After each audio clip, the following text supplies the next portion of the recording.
does not have a political party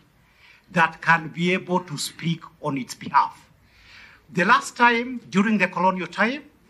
during the mid-1980s, during the era of President Daniel Arap Moi,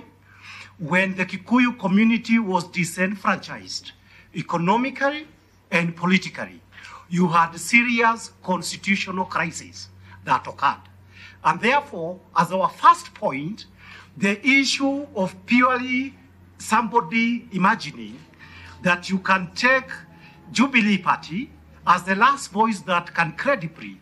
be able to speak for the people of Mount Kenya is going to have very serious repercussions in view of the fact that the discontent, and I believe you come from the area, that is boiling in central Kenya, and there is nobody to give voice to that discontent, will ultimately be dangerous to this country. And it is a reason that earlier on, you may have an attempt that when discontent boils, young people will start to be called Mungiki, and you'll have another round of extrajudicial executions that have occurred previously in this country. That's point one. So it's a damn serious issue, whether we have anybody speaking for us. Issue number two is this. The fact that for purposes of having a country, Kenya, when you speak about all these issues that you are talking about, audit of presidential elections and all these other issues, it boils down to one simple issue. And that simple issue is this, that in Kenya we have head of state, commander-in-chief, and head of government. Ultimately, in any country,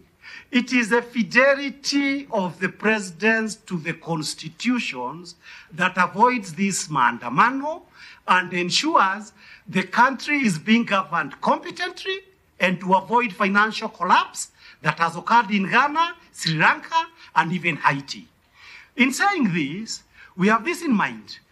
that if we continue to have the current trajectory, in which, for example, you do an elections in the year on the 9th of August last year, so you are president because of the vote outcome on the 9th of August last year. If on the 9th of August last year, the gazetted elections results was that Azimio party was a majority, then it is a moment for introspections by the president. On what basis could members have been sponsored to ensure that Kenya Kwanza would get an artificial majority in parliament and to get its own founder member, Honorable Wetangula, declare that that Kenya Kwanza, which was a minority according to the elections,